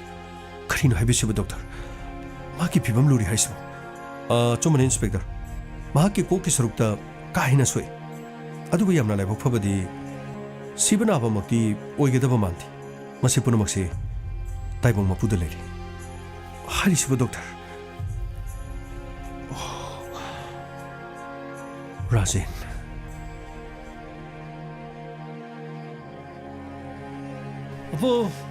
ꯑꯄꯨ ꯅꯪꯕꯨ ꯂꯣꯏꯗ꯭ꯔꯤꯕ꯭ꯔꯣ ꯑꯩꯗꯤ ꯏꯝꯐꯥꯜ ꯌꯧꯕꯒꯤ ꯒꯥꯔꯤ ꯂꯥꯛꯑꯅꯤ ꯑꯁ ꯒꯥꯔꯤ ꯑꯃꯨꯛ ꯐꯪꯗꯗꯅ ꯑꯩ ꯃꯤ ꯋꯥ ꯇꯥꯕ ꯇꯥꯔꯦ ꯑꯁ ꯈ꯭ꯔꯤꯁꯃꯥꯁ ꯌꯧꯕ꯭ꯔꯕꯨ ꯍꯟꯗꯛꯇꯤ ꯑꯩ ꯄꯨꯂꯤꯁ ꯁ꯭ꯇꯦꯁꯟ ꯆꯠꯄꯗ ꯅꯣꯡꯃꯩ ꯀꯥꯞꯄ ꯑꯃꯨꯛ ꯍꯩꯔꯝꯗꯗꯅ ꯅꯣꯡꯃꯩ ꯀꯥꯞꯄ ꯑꯃꯨꯛ ꯇꯝꯅꯔꯨꯅꯤ ꯑꯄꯨ ꯂꯥꯛꯑꯦ ꯑꯄꯨ ꯂꯥꯛꯏꯅꯦ ꯁꯤ ꯄꯥꯏꯌꯨꯅꯦ ꯑꯩ ꯉꯝꯃꯦ ꯆꯐꯨ ꯊꯥꯕ ꯉꯝꯗ꯭ꯔꯦ ꯂꯥꯎꯅꯦ ꯑꯩꯅꯁꯨ ꯁꯤꯗ ꯃꯌꯥꯝ ꯄꯨꯔꯁꯤꯗꯤ ꯑꯄꯨꯅ ꯀꯔꯤ ꯑꯃꯨꯛ ꯍꯥꯞꯄ꯭ꯔꯣ ꯅꯪꯒꯤ ꯁꯔꯇꯦ ꯍꯥꯏꯗꯣ ꯑꯄꯨꯅ ꯁꯔꯇꯦ ꯍꯥꯏꯗꯣ ꯑꯄꯨꯅ ꯄꯤꯔꯛꯄꯅꯦ ꯍꯥꯏꯌꯨꯀꯣ ꯑꯄꯨ ꯀꯔꯤꯔ ꯁꯤꯕꯣ ꯑꯉꯥꯎꯕꯁꯤꯗꯤ ꯑꯩꯅ ꯀꯔꯤꯕꯨ ꯄꯤꯒꯗ꯭ꯔꯥ ꯍꯩ ꯃꯤꯉꯣꯟꯗ ꯄꯤꯕ ꯄꯣꯠꯇꯤ ꯆꯥꯕ ꯌꯥꯕ ꯄꯣꯠ ꯄꯤꯕꯅꯤꯗꯅ ꯃꯁꯤ ꯑꯉꯥꯎꯕꯁꯤꯗꯤ ꯍꯣꯏ ꯐꯔꯦ ꯑꯄꯨ ꯑꯩꯅ ꯄꯨꯕꯁꯤꯗ ꯌꯣꯡꯆꯥꯛꯁꯨ ꯌꯥꯎꯔꯦ ꯃꯥꯏꯔꯦꯟꯁꯨ ꯌꯥꯎꯔꯦ ꯄꯥꯟꯁꯨ ꯌꯥꯎꯔꯦ ꯑꯁ ꯐꯩꯖꯥꯁꯨ ꯌꯥꯎꯔꯦꯗꯣ ꯑꯁ ꯂꯣꯏꯅ ꯌꯥꯎꯔꯦ ꯑꯗꯣ ꯀꯤꯋꯤꯒꯤ ꯍꯩꯒꯗꯣ ꯂꯣꯏꯅ ꯌꯥꯎꯔꯕꯅꯤ ꯐꯔꯦ ꯑꯗꯨ ꯒꯥꯡꯃꯩ ꯅꯪ ꯐꯖꯅ ꯆꯠꯂꯨꯀꯣ ꯑꯄꯨ ꯑꯩ ꯀꯔꯤꯁꯨ ꯇꯧꯔꯣꯏꯌꯦ ꯑꯩ ꯌꯥꯝꯅ ꯊꯨꯅ ꯑꯃꯨꯛ ꯂꯥꯛꯀꯅꯤ ꯑꯗꯣ ꯑꯄꯨ ꯍꯟꯗꯛ ꯂꯥꯛꯄꯗꯗꯤ ꯑꯄꯨꯅ ꯍꯥꯏꯕꯗꯣ ꯀꯔꯤꯔꯅꯦ ꯑꯄꯨꯅ ꯍꯥꯏꯕꯗꯤ ꯀꯔꯤꯔꯥ ꯒꯥꯡꯃꯩ ꯑꯄꯨꯅ ꯀꯔꯤꯅꯣ ꯍꯥꯏꯕꯗꯤ ꯑꯄꯨꯅ ꯅꯍꯥꯟ ꯍꯥꯏꯕ ꯋꯥꯗꯨꯕꯨ ꯉꯁꯤ ꯑꯃꯨꯛ ꯀꯥꯎꯕꯁꯤꯕꯨ ꯑꯩꯅ ꯑꯃꯨꯛ ꯍꯥꯏꯕꯗꯤ ꯏꯀꯥꯏꯕꯅꯤꯅꯦ ꯑꯄꯨ ꯑꯣ ꯒꯥꯡꯃꯩ ꯖꯨꯟꯔꯩꯒꯤ ꯃꯇꯥꯡ ꯑꯣꯏꯔꯝꯃꯅꯤꯀꯣ ꯐꯔꯦ ꯅꯪ ꯂꯩꯇ꯭ꯔꯕꯁꯨ ꯏꯁꯨ ꯖꯨꯟꯔꯩꯅ ꯃꯐꯝ ꯑꯁꯤꯗ ꯂꯥꯛꯂꯒꯀꯣ ꯃꯇꯦꯡ ꯌꯥꯝꯅ ꯄꯥꯡꯕꯅꯤ ꯐꯔꯦ ꯑꯗꯨ ꯅꯪ ꯐꯖꯅ ꯆꯠꯂꯣꯀꯣ ꯅꯪ ꯐꯖꯅ ꯌꯧꯔꯣꯀꯣ ꯑꯄꯨ ꯑꯗꯨꯗꯤ ꯑꯩ ꯒꯥꯔꯤ ꯉꯥꯏꯐꯝꯗ ꯊꯣꯛꯂꯨꯈꯤꯒꯦ ꯑꯩ ꯆꯠꯂꯨꯈꯤꯒꯦꯀꯣ ꯄꯨ ꯐꯔꯦ ꯑꯁꯨ ꯐꯖꯅ ꯌꯧꯔꯣꯀꯣ hoi apu ai chalu khige ko as po chilo me khoi apu na kari kari no pa hap chale ma na to basi kari ra as si mo gai su me am hap pe ba kari no su khang de phare da a da hore na hang na ge yeng ba hai bu ni da na phare hush nupi mana asai digi saw bana lo ramani oh ada le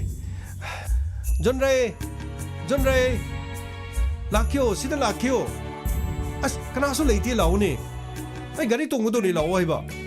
kri no nang to bu du bo masi jam ko ina le ba jaro do ri ko kri ra ga mai mi lo ni yeng le ka sida nang no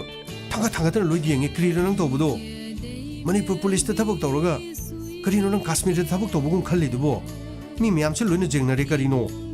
oh Mokoi na jeng madi ko abani gi nungsina basi mokoi kalak tana jeng nari ni ado phajana leram mo ko nang jone nang mathang lak pudadi ko nang aina hajini ko nang is aro kuri ra mathang lak pa hiba kuri do bro aro nang su gangmena haibo afam de nang su munna tapi de ba male ko यारे बा गमै मी लोनि यंगनारे हारगा गाड़ी काखलो पोचे चे हापोबा गाड़ी काखलो अदुबुदि चलगदबनिदा नंग नुंसिबगी सम थादोपो ngमदबो वानिदा यारे मी लोनि जेंगनारे हारबा अदो आदा यौरदि नंग फोन गाइदो अमता तोरगोन को नंग ए क्रिगिरा फोन तोरगोन हाइबदि क्रिगी अस खंगे नंगदि आदा लेबा मी फाबा चले कापा चलेगा नंग इंगोन करम कान फोन तोवे 폰서 좀 떠오르려도 아이오 그러가 능나 메시지 khara tharaga dum tu odo dubu yare khange oi ado aina haibado ado junre nang aina haibado kawu mali as kriro aina kri kawu bra ba aina haidu di pathang di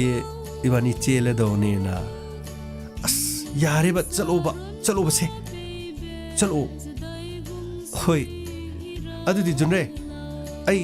अमुक चलु खिगे को अदु आई अपुदु नंग खरे यंगसिन बिरो मुको होय खंगे नंगना हाइद्रसो आइना लोइना खंगे गारि थौरे बा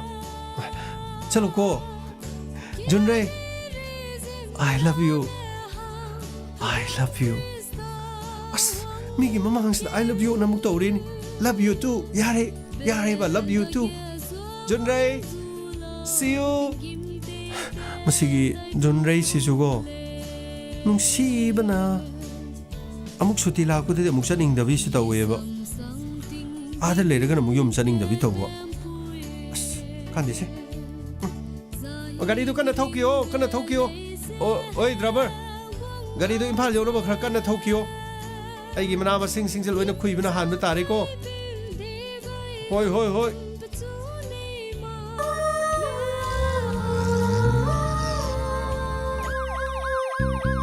Lakle Inspector Tayai Lakle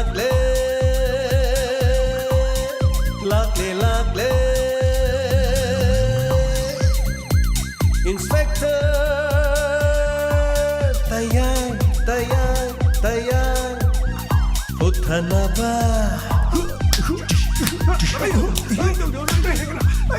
Kanbinaba. Thank you, sir. Welcome. Uthanaba. Kanbinaba. Inspector. Tayai. Lakle.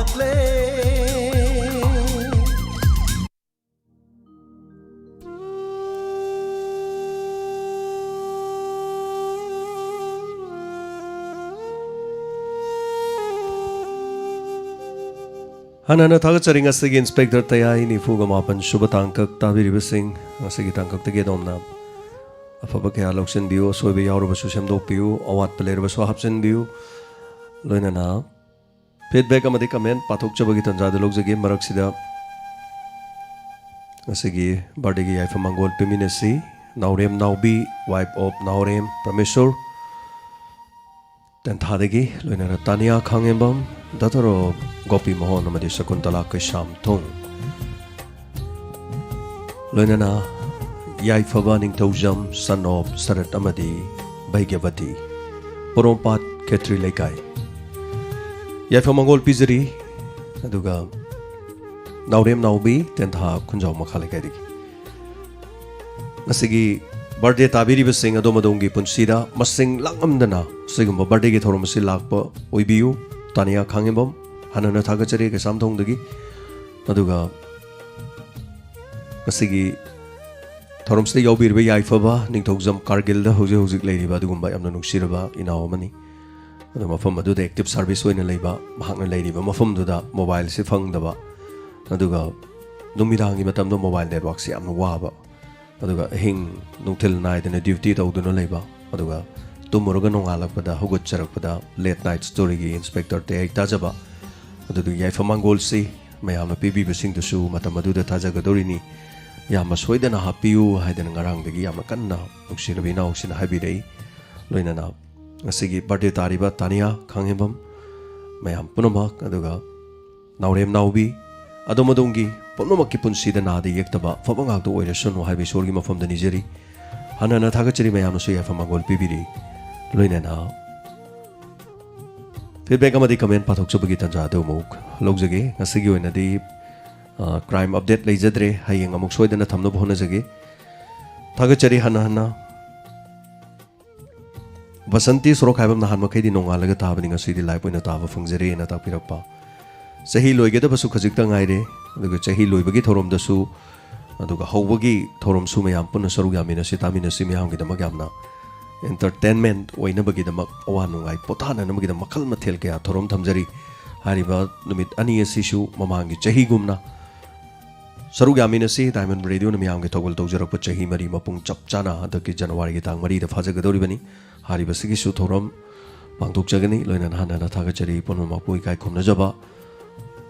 उच्चरी diamond radio की माइकैदगी अदुगा बसंती ngasi लाइव ओइना ताबी हाइबिबसिगिदमक थागचरी राफिक अहमद केपी मैतै सुर ओके ngasi थोरमसि सांगेना ताकपिरे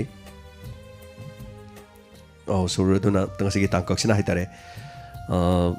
राजेन की थौदोक्सिना अवाबा ngakta ओइबनिना मयामसे लोइना फुंगत तारेना हाइतारे सो आई सामको हार्ट चिकन ओमदोक्सले हाइतारे ngasi की टेंशन मयाम दुनको मधुगी टेंशन मैम सानब होनाबदा फुनगतनब कम तौसलेब अदुना गांगमैगी खितंग रोमांस तो मते मतंग हापचबनी हाइतारे सो थागचरी मैमना थागतपिरपसु खितंग लोइसलकपदा खितंग नोगा लोइसनबसि नुंगाइन अदुगा मसे हिदाक अमनि हाइतारे रोमांस नुंगसिनबा दगी इंगबा तप्पा थमोइ फाथबा वाहि नोकनिंगबा कॉमेडी जोकर नुंगसिबै सै हाइतारे सो बेसरा रकोइजम थागचरी अदुगा सोराम सुरस नाउरेम नाउबी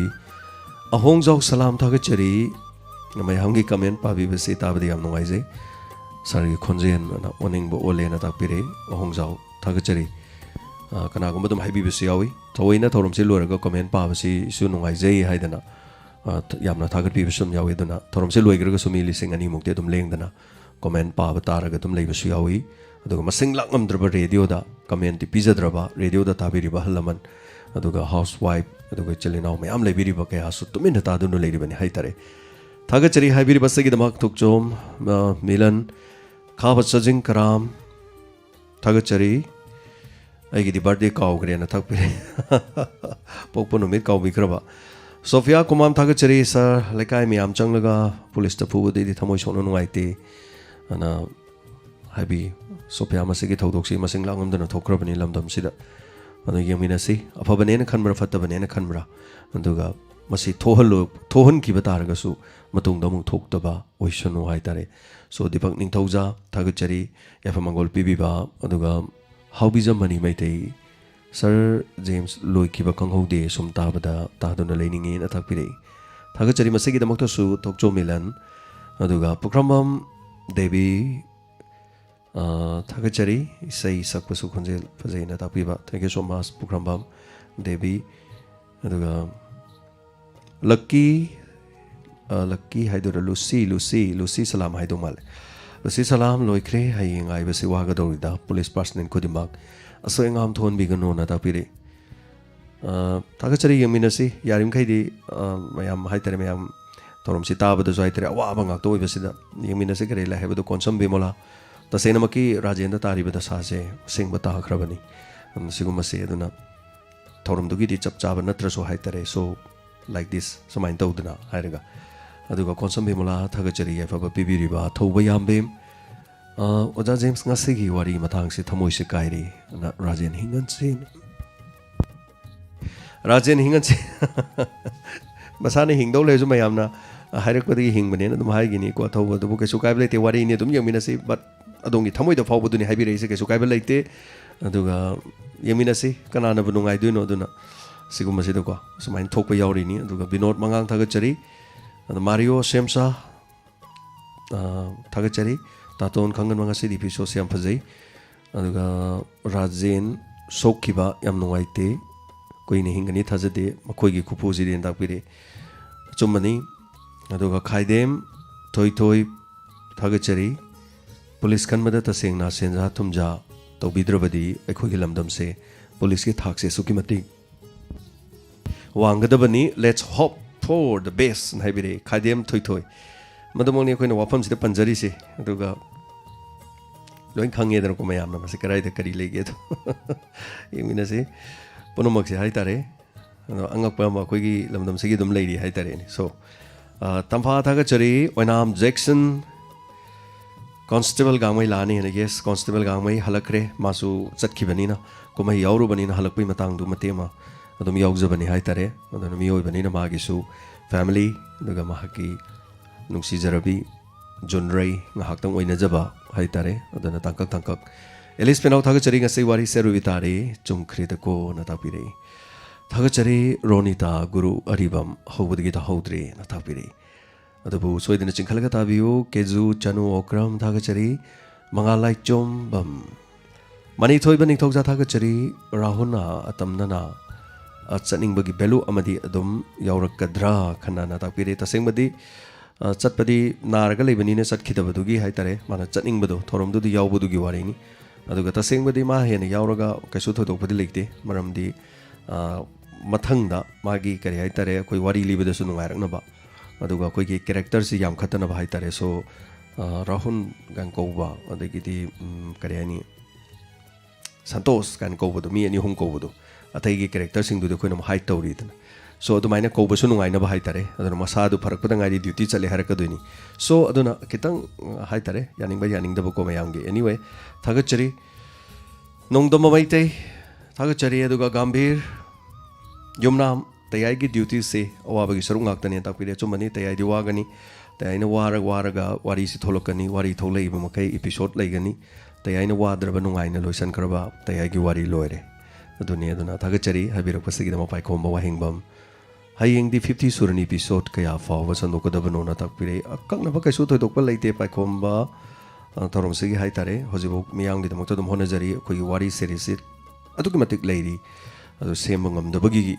मरक्ता तलकद्रा हाइबगी वाजब खक्तने दु यमिनसी रोमेनिंग थौ थागचरी सर पुलिस खनम मतमदा पैसा यामना तिंगी मरमसिना पुलिस सिंग अफब थबक तौबं ngamdribani हाइजनिंगी न तापिरे अइना सुंगजा हाइजबदो लौगयोन थोगे याम वाना पुलिस चंग पे यावे मिगी सेन पुसल तोरकपसु यावे दु ngamdramni न कैदोरे अफंग अफंग तौरे ngamna ngamna तोरक यावे लोइना मक नत्रसु समटाइम्स यारोंगनी हाइबे वानी अदुगा यावे नंग पुथोरो हाइदे पुथोंगमोय अदु मरियामसु दुम खंगी पोनी मसी मरमजिदे अदुना सेंग खर तौहनिंगबनी याम सेंगबदी हाइतारे सो थबक खुदिमक्सिगी अचुम्बा मदि सेंगबदा तौरगदी अखोइगी लेबाक लमदम से सेमदोकपदा वारोय हाइतारे अदुना नॉट ओनली पुलिस खक्तै वानते थबक तौबदबु पैसा पिगदमने सिबु करिनो मसी चनबीजी कनाना हौदोरमबनो अखोइ प्रजाना हौदोबनी अदुना आइगी चा खन्ननबना तुमिन दम अहिंग चल पैसा पिरमगने पैसा लौनद्रसु आइगी सोइबे यादेको न मयाम से दम हाइरमदोरिम अदुना कथोंगनबा अमदी थमोइ सेंगना हाइतारे आइगी वाखन जे थादो कांदा अफब खुनाय अमा अफब लमदम अमा लाक्न होनब मदा मसीदनी लाइसे अदुना कोइना सुखिब मईदुना चाकलेबनी तमना तमना तमना ओम चाखलकपनी हाइतारे सो थागचरी वासमीर सोरा रूपरानी अजीज खान थागचरी सोइबम प्रेनोल मैथि थागचरी अदुगा मोनी ngaraंगबम अदुगा नावरेम नावबी थागचरी इंगोबी हिदंगमयुम जेनिता नावरेम ते आई नंगसे miwa tafam de leire na takpiri chomani Suresh Moirang Them Rahon na yamna lakning matu maram khangi da na takpiri thoidokpa kesu yam leite madugi maram di taseng badi hojiki koi gi Rajendra tariba da sadhu kaktani amaroi badi lakning badi karigumba ma la amaga de dum nomai ka pa yauri doni wari bo so ma lak baduna mafam du da gi mayam ngak thokna bo hona bada mi yam khalini hai tare ne pai khomba heng ba thaga chari hanana hero leima pokpam adu ngasi episode se yamna ta bada na takpiri khawa sajing karam adu madum buchi da nongai fabu biu na takpiri aduga Rupa Rani Ignited Mind gangmai gi romance di flashback lai na takpiri thaga chari kepi mai tei wish all wishes happy birthday to all takpiri Snida Salam yafa mangol pibiri Alice aduga ango chau khaidim gangmai gi kari se yam kana thori haying imphal da thunglagani yes dana biro kram thaga chari sir te agi wari se nungai te awa pham da dumak tai ko na takpiri da sabo na takpiri anyway yamina se awaba leibidun wari laini na tradi episode loidoi nungai bagi ngak to kono ole di as yare taning dre haira kadoi ne na pai khomba waheng bam thaga chari haying 50 surani to dokpa kesu leite ai khomjakre pa khomje aduga Wahajuddin Khan thaga chari aduga Raja Khan thaga chari crime update ngasi di leijadre hayeng leijage ai semna badi hona jabane do ngam khidre aduga majai bungo thaga chari Abung Jau Salam thaga chari Basundra Isram Bisarat Koijam Sandhya Waikhom Govind Kuman thaga chari yafa mangol pibiri mayam punama aduga Sar Gornitai Kaksing yai wari adumak nungairi na takpiri thaga chari Sar Gornitai Opendro Songtham thaga chari wari se mayek sengman khre direct male na takpiri thaga chari Sir Opendro Songtham thaga chari Roparani thaga chari Ali Muhammad tabada nungaite asai Rajengi anyway yamina si aduga Gopen Wahengbam thengna tumbasi buisa nungala kamai to bigena Gopen Wahengbam theng tumbasi dum thengna hogalati dum chana bajani adjust tawi haitare so ai hana gi tumbagi matam ama lila chalingai gi habit ama haitare sahi 35 muki habit ama laikre lila chalaga ina halak matam se pung 3 dina mari 3 kitang nganba lila leiragana pung 2 swaida dum yum yoba haitare aduragadi adudagi tumbane chabane adung hak cha to phambane kopane aduga hek chabaga sek tumbasu yade danako adugi habit ama chahi 35 ki habit am lei aduna pungpham du yodribo mitche maku sadana dum pangthokduna dum leiba haitare so engonda di aduga diamond gi tawjari ba thabak sing ayam haitare se loraga ai pajagadorimi crime update ki oiro kari oiro dagi thorum mayam se muk thagat kadorini akhoi hek ayuk tagi na nomidang bok tawjari ba thorum se koi record toruga thagat tabi yade adu masi mayam si sumuk semgadorini aduga matam si leite haitare so ayuk tana muk program pung 8 gi hobani dona ayuk ki 8 gi mamang ge sina dum tumba chaba pothaba haitare so smain tawje hambirabani nei phajana khumjare aduna thagachari hana haninga letana mayam pomnuma aduga Hamjet Laisram thagachari Amajit Sarungbam koirabagi tungdanga se su live ta jare na ta pirakpa thagachari Rani Balali Sangtem Nanau Mangang thagachari Sai Rajen gi tim nahabira khudong tiba thokta nanumagidam aramam Sobita thoksom Angela Ruparani thoksom Milan Sanjoy Loitongbam Abdul Malik thagachari angang weringai gi mamana basing do thengnan biu matam soidan lakini Sorchandra irem kam thagachari Sneda Premavati Naurem Moni aduga Bomsa winam thagachari Soram Suras Gandhi Psycho Naurim Naubi Thoihen Madam Celebrity gangwai khonjen sabje am lui Madam Celebrity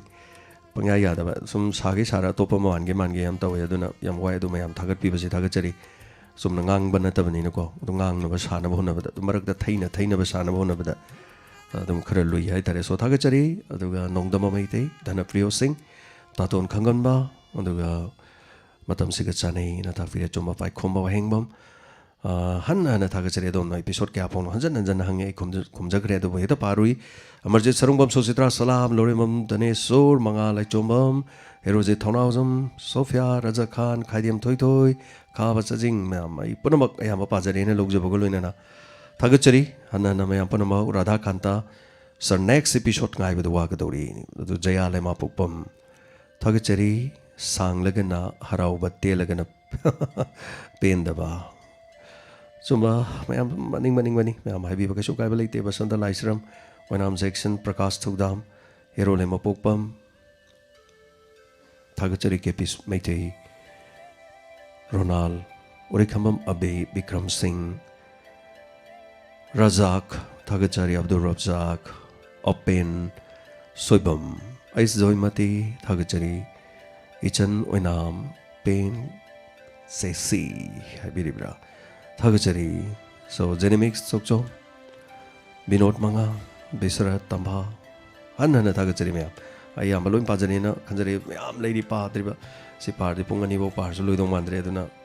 Cochina Sinkapata, Tinazurbo, Padikra Pazare, Masi. हनन थागचरी कोमद्राम सनायमा crime update Harbhajan Singh की कोमद्राम सनायमा ने याम कन्ना हरभजन की से हाइबी अदो हरभजन सिंह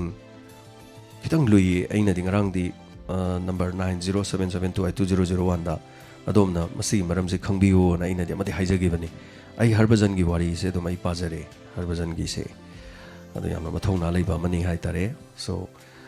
मा खक्तन ते अतोप कांगु मसु लै अदुगा खरा I tried to make a high jump computer money. The now, Hena Copomarol combining a D 9077222001. Hariman number City Gate on the Combi Agani Marunginoid. I poverty lorry. So, thank you so much. I be up a sigidama. Aduga Tongaton Baka lady, so I don't Honazaraki, Aduga. What is a pagi paruga crime of this minute Mangaka Naramba, minute Taret Kangaiba. Other crime update ni har minute anita already mga to already nung ayro do bani na haitare dubu ay kra minute mga ani mga ohum punjan na raga to baya bra ay bado suyang jage aduga matang hono jarake dong wari yam na pazari aduga hono jarake may ampuno mahan hana thagachari aduga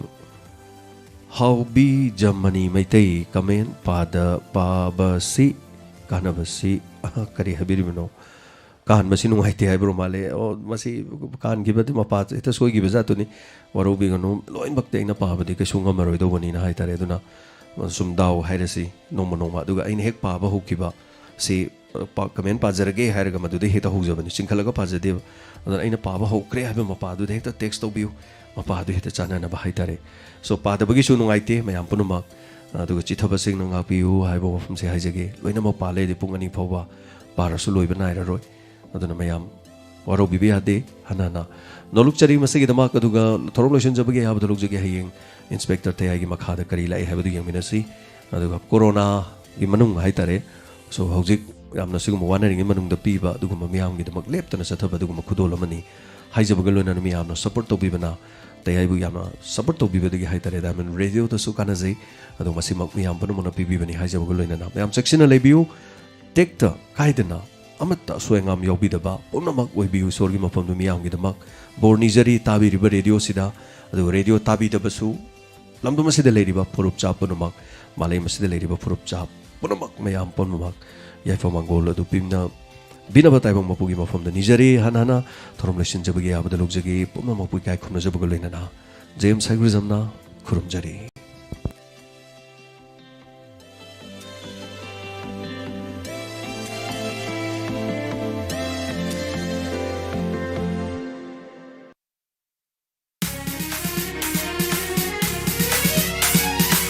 Kasuna saklava laikoni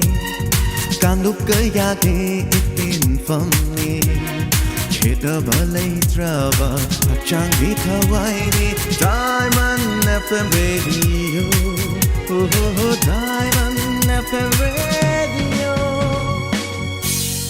91.2 Diamond Radio Channel